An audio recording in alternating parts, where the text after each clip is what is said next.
नमस्कार दर्शक बंधु मो सागर चलतु नजर पकईबा आज सकाळ केतोटी गुरुत्वपूर्ण खबर उपरे सेतिबाई वीडियोटी को शेष पर्यंत देखा मोर अनुरोध। वीडियोटी भल लगे वीडियोटी को लाइक करे, चैनल को सब्सक्राइब करे, कमेंट माध्यम जनातु आपण माने मो वीडियो केउ जिल्लारू देखुचंते। चलतु आज सकाळ खबर उपरे नजर पकईबा। प्रथम खबर देखो आसला बड़ खबर लिंगराज मंदिर उपरे के उड़ैला ड्रोन। प्रभु लिंगराज मंदिर उपरे उड़िला ड्रोन। अपराह 5टा 15 रु 5टा 30 पर्यंत ड्रोन उड़ीथिबा नै अभियोग होइचे। ड्रोन उड़ीबा नै डीजीपी को कटकणा सते उड़िला पुलिस को अवगत कले मंदिर सेवायत तेबे के ड्रोन उड़ैला ताहा वर्तमान सुधा स्पष्ट होई नै। यार वीडियो वर्तमान भाइराल होबार लागिचे। तेबे एई खबर केवल कागज कलम रे रहिबो ना तदंत रहिबो से नै समस्तकर नजर रहिचे। प्रकाश थाउ कि श्रीमंदिर उपरे गत जनवरी मासरे एक संगीत ड्रोन उड़ीथिला। भोर 4:10 समय ड्रोन मंदिर चारिपाखरे उड़ीथिबा देखा जाइतिला। तेबे बारंबार ड्रोन उड़ुथिबा बेले सुरक्षा को नै वर्तमान प्रश्नवाची सृष्टि होइछि बोले खबर मिलिछि। परवर्ती खबर देखंतु आसिला बड़ खुशी खबर। सुभद्रा योजना नै उपमुख्यमंत्री को बड़ सूचना। एकाथरे मिलिबो 3टी किस्तीर टंका। सुभद्रा योजना को नै बड़ सूचना दैछन्ते उपमुख्यमंत्री प्रभात परिडा। आईआईएम संबलपुर छात्र छात्री सुभद्रा सर्वे करबे बोले उपमुख्यमंत्री कहिसन्ते। उपमुख्यमंत्री को कहबा अनुसार जणे भी हिताधिकारी सुभद्रा योजना बाद पड़े ना एने सरकार पदक्षेप नौ जो मैंने योजना बाद पड़ते से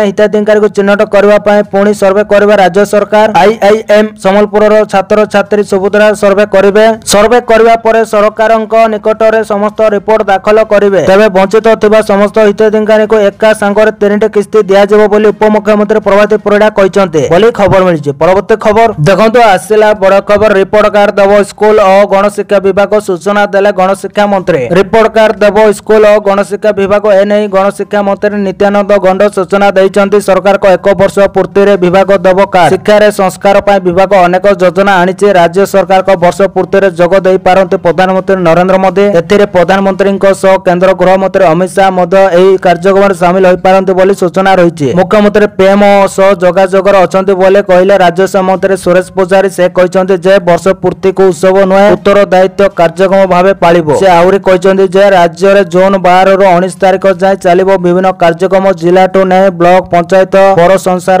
कार्यक्रम करा जो वर्षकर 11 निर्वाचन प्रतिश्रुति पूर्ण होइचे बोली खबर मिलिছে। परवर्ती खबर देखंतु आसिला बड़ खबर। सरकारी बाबू खाइबे पाळुओ लड्डू। जलखिया रे पाळुओ लड्डू शामिल करबा को निवेदन। सरकारी बैठक रे पाळुओ लड्डू बंटन पाई जिला प्रशासन पक्षरु परामर्श जारी। समस्त अधिकारी को भद्रक जिला प्रशासन पक्षरु निवेदन करा जायছে। पारंपरिक खाद्यर प्रचार प्रसार उपरे गुरुत्व दे प्रशासनिक स्तर ए प्रकार निष्पत्ति निया जायछि। पाळुओ लड्डू को जीआई मान्यता प्रदान पाई प्रशासनिक स्तर रे उद्यम करा जाउछि। ए पूर्व राज्य सरकार स्कूल पिला को मांडिया लड्डू देबा को घोषणा करिसंते। पिला मान को मांडिया बंटन प्रक्रिया आरंभ होई सारिछि। राज्य रे मांडिया रे उपादान वृद्धि और पिला को पुष्टिकर खाद्य देबा लागि सरकार को पक्षरे ए प्रकार निष्पत्ति ग्रहण करा जायछि बोले खबर मिलिछि। परवर्ती खबर देखंतु आसिला बड़ खबर। हुंतु सतर्क माडी आसुछि लघुचाप। शेष सप्ताह रे लघुचाप संभावना। बंगोपसागर अरब सागर रे लघुचाप संभावना एने पूर्वानुमान कला आंचलिक पाणीपाग विभाग। 21 और 22 रे अरब सागर रे लघुचाप संभावना। 26 और 27 रे बंगोपसागर संलग्न रे लघुचाप सृष्टि संभावना। मे 27 रे मौसम केरल छुईबा नै पूर्वानुमान भारतीय पाणीपाग विभाग पक्षरु आकलन करा जायतिला। अन्यपटे राज्य रे काल बैशाखी वर्षा जारी रहिছে। राज्यर किछि स्थान रे वर्षा संग पवन और घड़घड़ी जारी रहिছে बोली खबर मिलिছে। परवर्ती खबर देखंतु आसिला बड़ खबर। आज पुणी बढ़ी गला सुना दर। जानतो केते हला महंगा।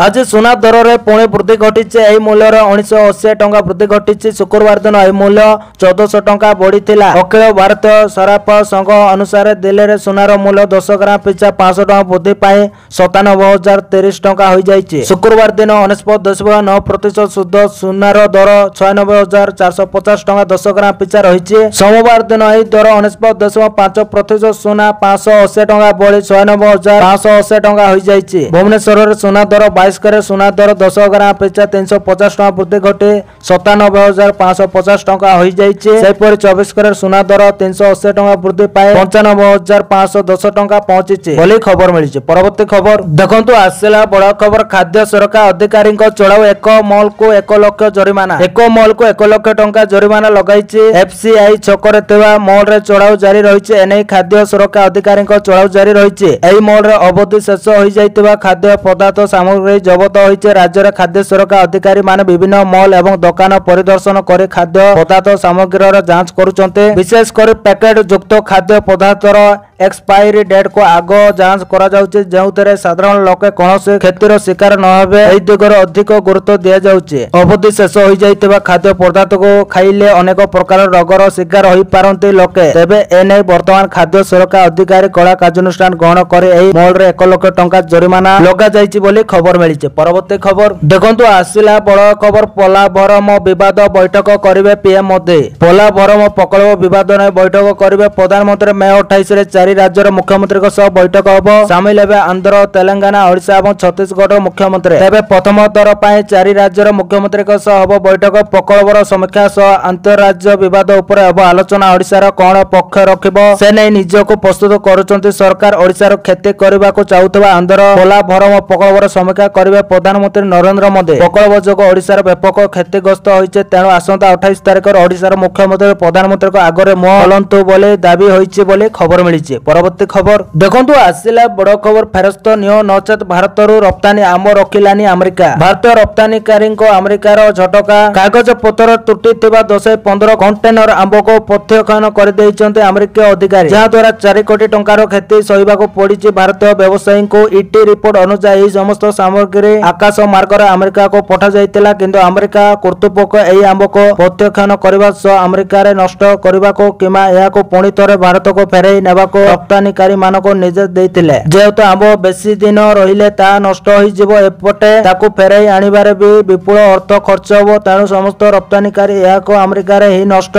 करबा को निष्पत्ति नैतिले बोली खबर मिलिছে। परवर्ती खबर देखंतु आसिला बड़ खबर वर्षा और वज्रपात नै मे 25 पर्यंत ओडिसा रो अनेक जिला पय चेतावनी जारी। भारतीय पाणीपाग विभाग आईएमडी आगामी 4 दिन पय ओडिसा रो अनेक जिल्ला रे वज्रपात और वर्षा नै चेतावनी जारी करिছে। सांप्रतिक रिपोर्ट अनुसार राज्य रो विभिन्न जिल्ला रे 25 मई 2025 पर्यंत बिजुली सहित मध्यम धरणर वर्षा होबार संभावना रहिছে। रविवार पय 15टी जिल्ला रे वज्रपात नै आईएमडी येलो अलर्ट जारी करिছে। प्रभावित होबार संभावना थिबा जिला गुडी को होछि सुंदरगढ़ झारसुगुड़ा केन्दुझर मयूरभंज बालेश्वर कोरापुट मालकानगिरी नगरपुर रायगड़ा गजपति भद्रक जाजपुर केन्द्रापड़ा बलांगीर और नुआपड़ा आईएमडी परामर्श अनुसार एही अंचल गुड़िकर वर्षा सहित वज्रपात होबार संभावना रहिছে बोली खबर मिलिছে। परवर्ती खबर देखंतु आसिला बड़ खबर दीर्घ 30 वर्ष पर बदलिला मुख्यमंत्री को अभियोग प्रकोष्ठ स्थान। आज होछि सोमवार। आज होछि साधारण लोकक अभियोग सुनिबे मुख्यमंत्री मोहन माझी हेले एतिरे किछिटा परिवर्तन होइছে ता पुणी दीर्घ 30 वर्ष पर दीर्घ 30 वर्ष पर बदलिছে मुख्यमंत्री को अभियोग शुणानी प्रकोष्ठ। पूर्व भुवनेश्वर यूनिट 5 स्थित मुख्यमंत्री को अभियोग प्रकोष्ठ रे लोकक अभियोग शुणुतले मुख्यमंत्री हेले आज ठारो आउ सेटारे अभियोग शुणिबे नाही मुख्यमंत्री। तबे आपण माने जदे मुख्यमंत्री को पाखक निज अभियोग नै जाउचंती ताले जानि रखंतो भुवनेश्वर यूनिट 5 स्थित मुख्यमंत्री को अभियोग प्रकोष्ठ रे आउ अभियोग शुणानी नाही बरং आज यूनिट 2 स्थित कैपिटल नर्सरी निकटस्थ पुराना सरकारी प्राथमिक विद्यालय परिसर लोकक अभियोग समस्या शुणिबे मुख्यमंत्री। कारण मुख्यमंत्री तांको बासभवन को आसीबा पर सुरक्षा दृष्टि मुख्यमंत्री अभियोग प्रकोष्ठ को स्थानांतर करा जायछि बोले खबर मिलिছে। परवर्ती खबर देखंतु आसिला बड़ खुशी खबर एई दिन अकाउंट को आसीबो पीएम किसान योजना रे 20तम किस्ती टंका आसिला नुआ लिस्ट। किसान सम्मान निधि अधीन सरकार आर्थिक दृष्टि दृढ़ चाषी मानक प्रति वर्ष 6000 टंका रे सहायता प्रदान करते। एई योजना अधीन सम्मान निधि टंका चाषी को अकाउंट को 2000 टंका लेखा 3टी किस्ती रे पठा जाय। एई योजना अधीन चाषी माने 19तम किस्ती पाई सारिचंदी। एबे चाषी माने 20तम किस्ती पाई अपेक्षा करिचंदी। अनेकक मन रे प्रश्न अछि जे किसान सम्मान निधि रो 20तम किस्ती केबे रिलीज हो। आपण मान जानते फेब्रुआरी 24 तारिख रे प्रधानमंत्री नरेंद्र मोदी चाषी को अकाउंट को 19तम किस्ती रे टंका पठाइतिले। अधिक समय बीती गलानी एवं एबे चाषी माने परवर्ती किस्ती पाई अपेक्षा करिचंती। जदि गणमाध्यम को रिपोर्ट को विश्वास करा जाय तबे केंद्र सरकार आसंता जून मास रे प्रधानमंत्री किसान सम्मान निधि योजना रे 20तम किस्ती जारी करि पारंते बोले खबर मिलिছে। परवर्ती खबर देखंतु आसिला बड़ खबर आउ सही होबनी गोळगोळी सकाळ 8:30 सुधा आर्द्रता 64.5%। एबे राज्य रे जारी रहिছে कालबैशाखी प्रभाव। अपराह्न हेले माडी आसुছে वर्षा पवन हेले तथापि खरा ताती और गोळगोळी रो मिलुनी ताही। राती 9 पाउणु आरंभ होई जाउছে गोळगोळी जाको सहिबा कष्टकर होई जाउছে। एही देखुनांती सकाळ 8:30 सुधा 33 डिग्री छुईलाणी पारद। खाली कोन खरा ताती सांग को राजधानी भुवनेश्वर कलबल कलाणी गोळगोळी। संध्यारे कालबैशाखी प्रभाव रो जदियो किछिटा आश्वस्ति मिलुଛି तथापि सकाळ आउ रहू होउनी। आज देखुनांती कि किपरि गोळगोळी होउଛି। राजधानी भुवनेश्वर रे सकाळ 8 8ଟା 30 ସୁଦ୍ଧା ଆର୍ଦ୍ରତା 64.5% ରେକର୍ଡ କରାଯାଇଛି, ଯାହାକି ଆଗକୁ ବଢିବ ବୋଲି ଆକଳନ କରାଯାଉଛି ବୋଲି ଖବର ମିଳିଛି। ପରବର୍ତ୍ତୀ ଖବର ଦେଖନ୍ତୁ ଆସିଲା ବଡ଼ ଖବର। ଓଡ଼ିଶାରୁ ବାଂଲାଦେଶକୁ ହଟାଇବା ପାଇଁ ପ୍ରକ୍ରିୟା ଆରମ୍ଭ। ଏଣିକି ଅଣ ନାଗରିକଙ୍କର ଆଉ ଓଡ଼ିଶାରେ ଜାଗା ନାହିଁ। ଖୋଜି ଖୋଜି ଅଣ ନାଗରିକଙ୍କୁ ଓଡ଼ିଶାରୁ ବାହାର କରାଯିବ। କାହାରିକୁ ଜଣକୁ ବି ଛଡ଼ାଯିବ ନାହିଁ। କୌଣସି ଅଣ ନାଗରିକଙ୍କ ଓଡ଼ିଶାରେ ରହିବେ ନାହିଁ। ଏ କଥା ଆମେ କହୁନାହୁଁ, ଖୋଦ୍ ଏନେଇ ସୂଚନା ଦେଇଛନ୍ତି ଆଇନ ମନ୍ତ୍ରୀ ପୃଥ୍ୱୀରାଜ ହରିଚନ୍ଦନ। ମନ୍ତ୍ରୀ କହିଛନ୍ତି ବାଂଲାଦେଶକୁ ହଟାଇବା ପାଇଁ ପ୍ରକ୍ରିୟା ଆରମ୍ଭ ହୋଇଛି। ଇଞ୍ଜିନିୟରିଂ ବିଭାଗ ଗୁଡ଼ିକ ସହ ଆଲୋଚନା ହୋଇଛି। ବିଭିନ୍ନ ଏଜେନ୍ସିରେ କାମ କରୁଥିବା ବାଂଲାଦେଶକୁ ଚିହ୍ନଟ କରାଯିବ। ସାରା ରାଜ୍ୟରେ ଚିହ୍ନଟ ପ୍ରକ୍ରିୟା କରାଯିବ। କୌଣସି ଅଣ ନାଗରିକ ଓଡ଼ିଶାରେ ରହିପାରିବେ ନାହିଁ। ସମସ୍ତଙ୍କୁ ଖୋଜି ବାହାର କରାଯିବ ଏବଂ ଓଡ଼ିଶାରୁ ତଡ଼ାଯିବ। ଏନେଇ ରାଜ୍ୟରେ ବାଂଲାଦେଶକୁ ଚିହ୍ନଟ କରିବା ପାଇଁ ଜୋରଦାର ଧରପଗଡ଼ ଚାଲିଛି। ଏସ୍ଟିଏଫ୍ କୋର୍ଟ ନୋଡାଲ ଏଜେନ୍ସି ଦାୟିତ୍ୱ ନେଇ ଡିଆଇଜି ପିନାକ ମିଶ୍ରଙ୍କ ସୂଚନା। ଜିଲ୍ଲା ଅଧିକାରୀ ତଟ ସୁରକ୍ଷା ବାହିନୀ ସବୁ ଏଜେନ୍ସିକୁ ନିର୍ଦ୍ଦେଶ। ବିଶେଷ କରି ତଟବର୍ତ୍ତୀ ଜିଲ୍ଲାଗୁଡ଼ିକ ଉପରେ ତୀକ୍ଷ୍ଣ ନଜର ରଖାଯାଇଛି। ବାଲେଶ୍ୱର, ଭଦ୍ରକ, କେନ୍ଦ୍ରାପଡ଼ାରେ ବାଂଲାଦେଶୀ ଚିହ୍ନଟ ପ୍ରକ୍ରିୟା ଆରମ୍ଭ ହୋଇଛି। ଜଗଦୀଶପୁର, ପୁରୀ, ଗଞ୍ଜାମରେ ବି ଚିହ୍ନଟ ନେଇ ଧରପଗଡ଼ ଚାଲିଛି ବୋଲି ଖବର ମିଳିଛି। ପରବର୍ତ୍ତୀ ଖବର ଦେଖନ୍ତୁ ଆସିଲା ବଡ଼ ଖବର। ପ୍ରଚଣ୍ଡ ଗୁଳିଗୁଳିରୁ ସାମାନ୍ୟ ଆଶ୍ୱସ୍ତି। କଟକରେ କାଳବୈଶାଖୀ ବର୍ଷା। ଆଜି ସିଲଭର ସିଟି କଟକ ବାସିନ୍ଦା କିଛି ମାତ୍ରାରେ ଖରାରୁ ଆଶ୍ୱସ୍ତି ପାଇଛନ୍ତି। କଟକରେ କାଳବୈଶାଖୀ ବର୍ଷା ଦେଖିବାକୁ ମିଳିଛି। କାଳବୈଶାଖୀ ପ୍ରଭାବରେ ପ୍ରବଳ ବର୍ଷା ହୋଇଛି। ଫଳରେ ଅନେକ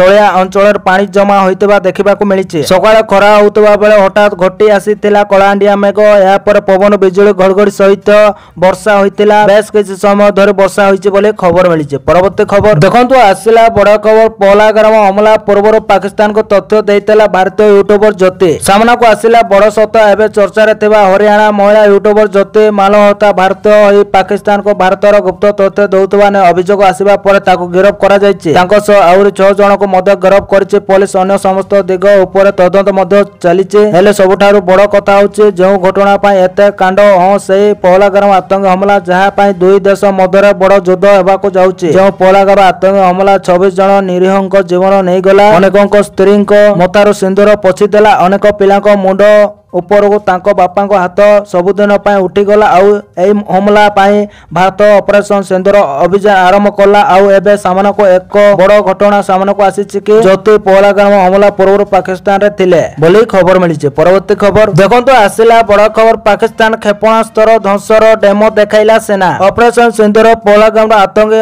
ହମଲାର ପ୍ରସ୍ତୁତି ନେଇଥିଲା ଭାରତ। ପାକିସ୍ତାନ ବି ଭାରତ ଉପରେ ଅନେକ ପ୍ରଚାର, ଡ୍ରୋନ୍, ମିସାଇଲ, ଗୋଳି ଗୋଳା ଆକ୍ରମଣ କରିଥିଲା। ହେଲେ ପାକିସ୍ତାନର ଟାର୍ଗେଟରେ ଥିବା ପଞ୍ଜାବର ଅମୃତସରରେ ଥିବା ସ୍ୱର୍ଣ୍ଣ ମନ୍ଦିର, ହଁ ଯେତେବେଳେ ଭାରତ ପାକିସ୍ତାନ ମଧ୍ୟରେ ତିକ୍ତତା ଚାଲିଥିବା ଏବଂ କୁହାଯାଉଥିଲା ଏହି ତିକ୍ତତା ଏକ ଯୁଦ୍ଧର ରୂପ ନେବ, ସେତେବେଳେ ପହଲାଗ୍ରାମ ଆତଙ୍କୀ ହମଲାର ପ୍ରତିଶୋଧ ନେବା ପାଇଁ ଭାରତୀୟ ସେନା ପାକିସ୍ତାନ ଆତଙ୍କୀ ଆଡ୍ଡା ଉପରେ ଆକ୍ରମଣ କରିଥିଲେ। ହେଲେ ପାକିସ୍ତାନ ଭାରତର ସାଧାରଣ ଜନତାଙ୍କ ଉପରେ ହମଲା କରିବାକୁ ଯୋଜନା କରିଥିଲା। କେବଳ ଯୋଜନା କରିଥିଲା ତାହା ନୁହେଁ, ବରଂ ହମଲା ମଧ୍ୟ କରିଥିଲା। ହେଲେ ଭାରତୀୟ ସେନା ପାକିସ୍ତାନର ସବୁ ଚାଲକୁ ଭଣ୍ଡୁର କରିଦେଇଥିଲେ। ଆଉ ଏହାରି ଭିତରେ ଏକ ନୂଆ ସୂଚନା ଆସିଛି କି ଅମୃତସର ସ୍ୱର୍ଣ୍ଣ ମନ୍ଦିରକୁ ଟାର୍ଗେଟ କରିଥିଲା ପାକିସ୍ତାନ। ସ୍ୱର୍ଣ୍ଣ ମନ୍ଦିରକୁ ଟାର୍ଗେଟ କରି ଛାଡ଼ିଥିଲା ଡ୍ରୋନ୍ ଓ ମିସାଇଲ। ହେଲେ ପାକିସ୍ତାନ ମିସାଇଲକୁ ବାଏ ବାଏ ଉଡ଼ାଇ ଦେଇଥିଲା ସେନା ବୋଲି ଖବର ମିଳିଛି। ପରବର୍ତ୍ତୀ ଖବର ଦେଖନ୍ତୁ ଆସିଲା ବଡ଼ ଖବର। ମୁଖ୍ୟମନ୍ତ୍ରୀଙ୍କ ବଡ଼ ଘୋଷଣା। ବରିଷ୍ଠ ନାଗରିକଙ୍କୁ ପ୍ରତି ମାସରେ ମିଳିବ 3000 ଟଙ୍କା। ରାଜ୍ୟ ସରକାରଙ୍କ ବଡ଼ ଘୋଷଣା। ବରିଷ୍ଠ ନାଗରିକଙ୍କ ପାଇଁ ମାସିକ ଆର୍ଥିକ ସହାୟତା ବୃଦ୍ଧି କରିବାକୁ ଘୋଷଣା କରିଛନ୍ତି ରାଜ୍ୟ ସରକାର। ଏହା ଅଧୀନରେ 60ରୁ